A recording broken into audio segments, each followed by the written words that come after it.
বৃদ্ধ মহিলা বলতেছি, খলিফাতুল মুসলিমিন আমিরুল মুমিনিন আবু বকর যখন আমার এই গর্তের ভিতরে প্রবেশ করতেন, এই শক্ত রুটি আমি খাইতে পারতাম না। সিদ্দিক আকবর আবু বকর সিদ্দিক রাদিয়াল্লাহু তাআলা আনহু এই শক্ত রুটিগুলো নিজের গালের ভিতরে দিতেন, নিজের গালের ভিতরে দিয়ে দাঁত দিয়ে চাপ দিয়ে খাওয়ার একটা প্রবেশ করতেন। চাপিয়ে চাপিয়ে তার নিজের জিহ্বা দিয়ে আমার গালের ভিতরে ঢুকিয়ে দিতেন। আমি বৃদ্ধ মানুষ, পুরা শরীরে ব্যথা, হাঁটতে পারি না, চলতে পারি না, চোখে দেখি না, আমি রুটি চাপিয়ে চাপিয়ে খাইতে পারি না। সেই জন্য আবু বকর রুটি নিজে চাপিয়ে চাপিয়ে আমার জিহ্বা দিয়ে, তার জিহ্বা দিয়ে আমার গালের ভিতরে দিত। এটা আমি তার জিহ্বা চুষে চুষে খেয়ে আমি আমার খোদা নিবারণ করেছি। বলুন সুবহানাল্লাহ। সুসনা তোমার নামে হয় ও গো দয়াময়। এই যে মাসুম বিল্লাহ নোমান। আবু বকর যখন মৃত্যুবরণ করল, ওমর ফারুক তখন খলিফা হলেন নাই, খলিফা নিয়োগ হয় নাই। এর পূর্বের মধ্যে যখন আবু বকর মৃত্যুবরণ করলেন, আবু বকর মৃত্যুর পরে মানুষগুলো কাঁদতে কাঁদতে হয়রান হয়ে যায়। উমারের মনের ভিতরে প্রশ্ন আসলো, আবু বকর যে আমল করে আমিও সেই আমল করি, কিন্তু আবু বকর মৃত্যুবরণ করার পর মানুষ এত কেন কান্দে? আমি কি বললে এই মানুষ এরকম কান্দে কাটা করবে, তারা দুঃখ প্রকাশ করবে? চিন্তা ভাবনা করতে করতে মাথার ভিতরে কোনো অ্যানসার আসে না। কান্দতেছে কান্দতেছে, মানুষগুলো হয়রান হয়ে গেছে।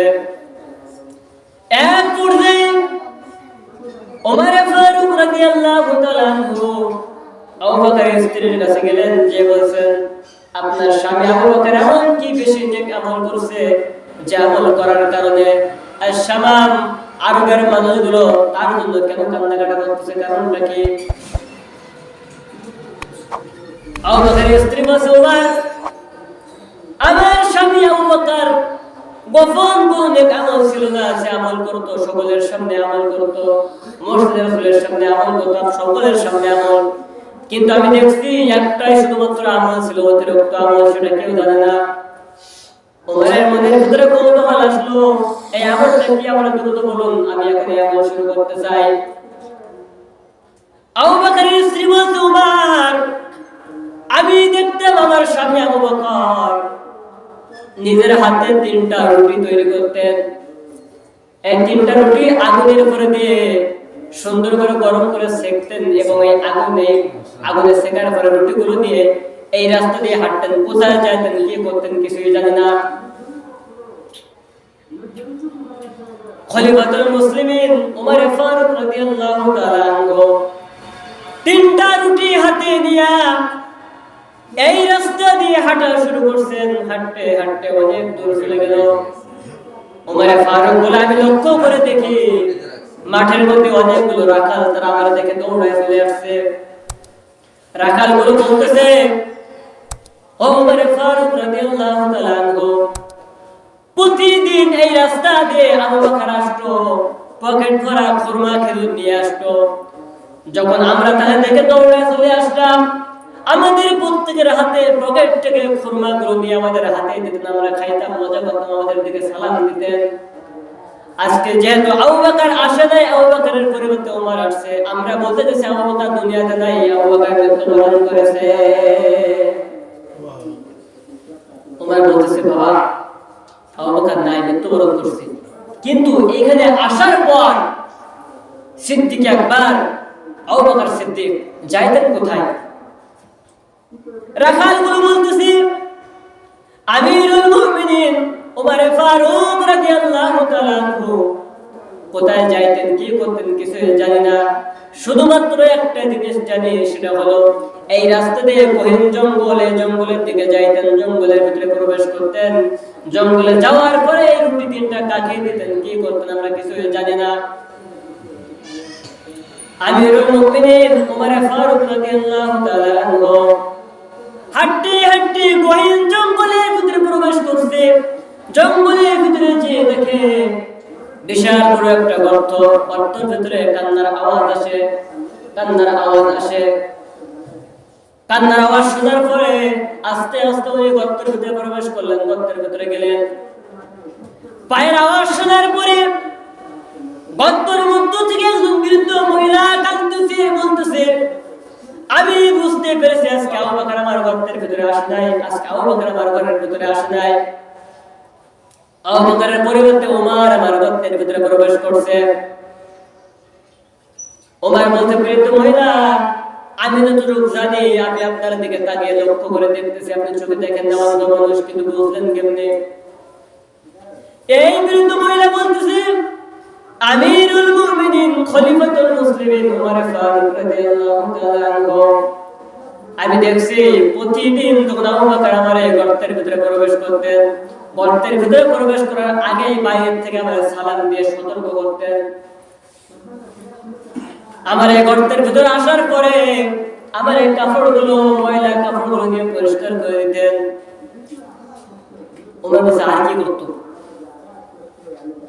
বৃদ্ধ মহিলা বলতেছে, আজকে যখন আমার গর্তের ভিতরে আসার পূর্বে কেউ সালাম দেয় নাই, সতর্ক করে নাই, তখন আমি বুঝলাম আবু বকর দুনিয়াতে নাই, আবু বকর মৃত্যুবরণ করেছে, আর আবু বকরের পরিবর্তে দ্বিতীয় খলিফা ওমর আমার গর্তের ভিতরে প্রবেশ করেছে। বলুন সুবহানাল্লাহ।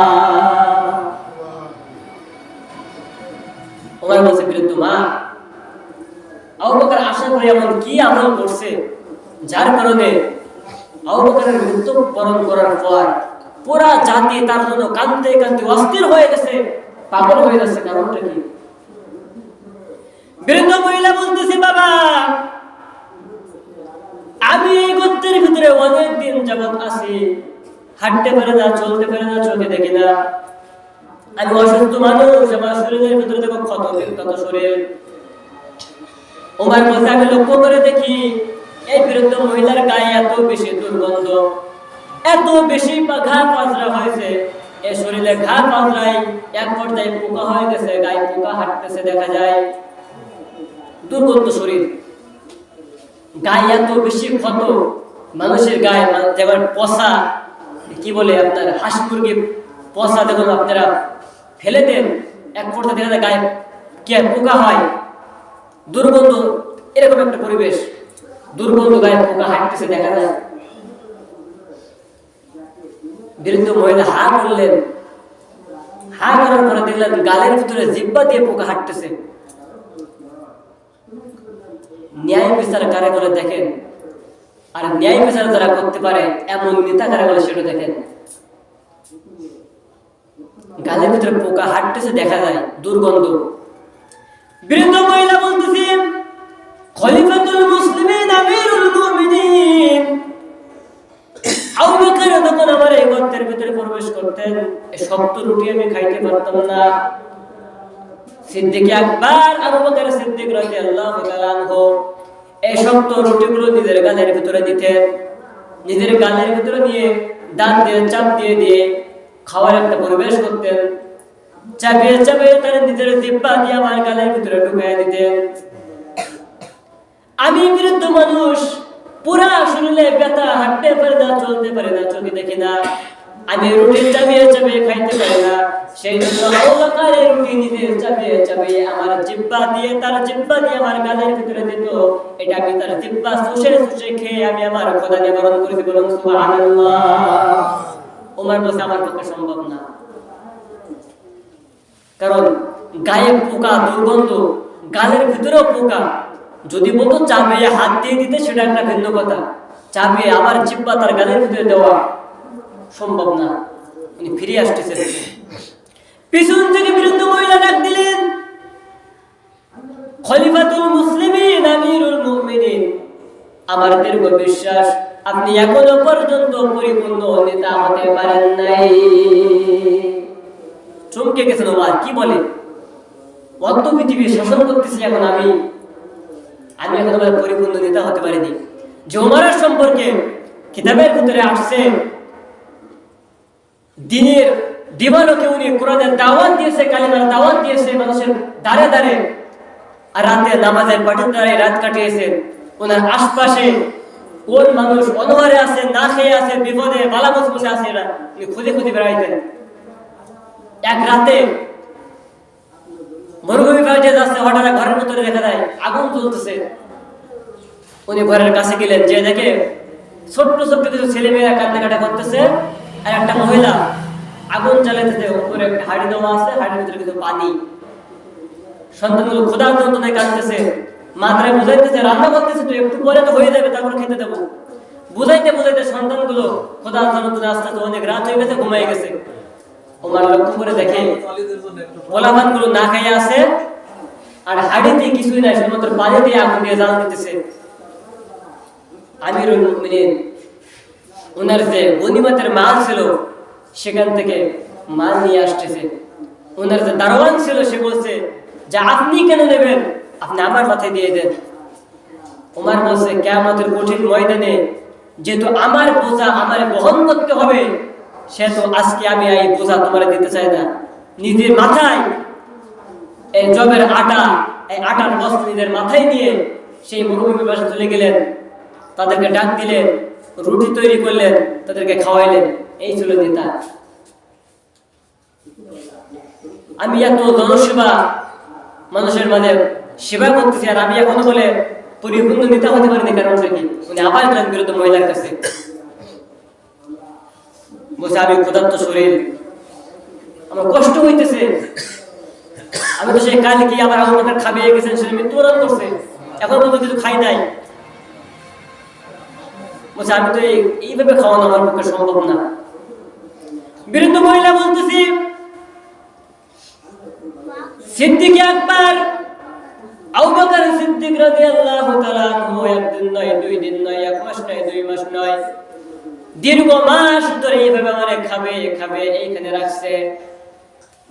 এই জন্য আবু বকর মৃত্যুবরণ করছে। জাতি তারা চিনে জানে, সেই জন্য মানুষ কাঁদতে কাঁদতে অস্থির হয়ে গেছে। আর আপনি যদি আমারে খাওয়াইতে না পারেন, না খেয়ে মারা যায়, আখিরাতে আদালতে আল্লাহর কাছে আপনার আসামির কাঠগড়ায় দাঁড়াইতে হবে। ওয়াক্ত পৃথিবীর খলিফা আপনি আমি আমাদের কি বলে ওয়ার্ডের যে একটা মেম্বার আছে, তার সাথে আমরা কথা বলতে সাহস পাবো যে আপনি আমার সাথে ন্যায় বিচার করলেন না, কিয়ামতের দিনে আল্লাহর আদালতে আপনার আসামির কাঠগড়ায় দাঁড়াইতে হবে। একটা মেম্বারের সামনে আপনি এই কথা বলার সাহস হয় কিনা? ওয়াক্ত পৃথিবীর খলিফা ওমর ফারুক রাদিয়াল্লাহু তাআলা আনহু, যার ভয়ে বাঘ মোষ এক ঘাটে পানি খায়, যার ভয়ে শয়তান পর্যন্ত পালিয়ে চলে যায়, এমন একজন ব্যক্তিকে সেই যুগের এমন একজন মহিলা, সে বলতেছে কি যে আজকে আমি যদি না খেয়ে মারা যায়, আখিরাতে আদালতে আপনারা আসামির কাঠগড়ায় দাঁড়াইতে হবে আল্লাহর সামনে। অনেক লম্বা ঘটনা। সর্বশেষ ওমর ফারুক বারবার বলতেছে আমার পক্ষে সম্ভব না, আমার পক্ষে সম্ভব না। আর বৃদ্ধ মহিলা ততই বলতেছে আপনি এখনো পর্যন্ত পরিপূর্ণ নেতা হতে পারেন নাই, পরিপূর্ণ নেতা হতে পারেন নাই।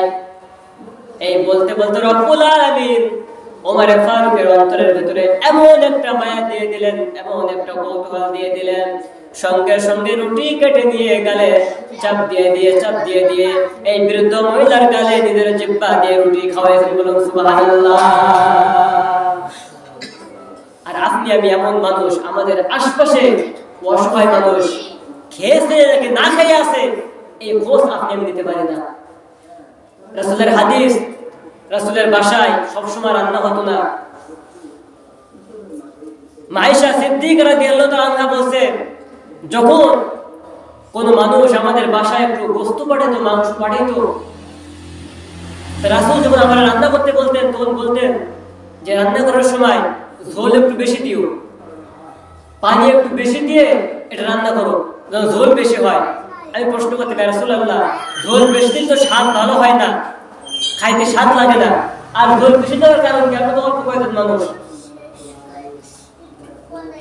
আপনার আবার নবী রহমতের কান্ডারি দোজানের বাচ্চা মুহাম্মাদুর রাসূলুল্লাহ সাল্লাল্লাহু আলাইহি ওয়াসাল্লাম প্রশ্নের উত্তর দিতেন, ও আয়েশা আমাদের আশপাশে অনেক মানুষ আছে, তাদের রান্না হয় না, খাইতে পারে না, সুতরাং আজকে যদি আমার বাসায় একটু মাংস রান্না হয়, গোশত দিতে না পারলেও একটু ঝোল তাদের বাসায় বাসায় পৌঁছায় দিতে পারি। বলুন সুবহানাল্লাহ।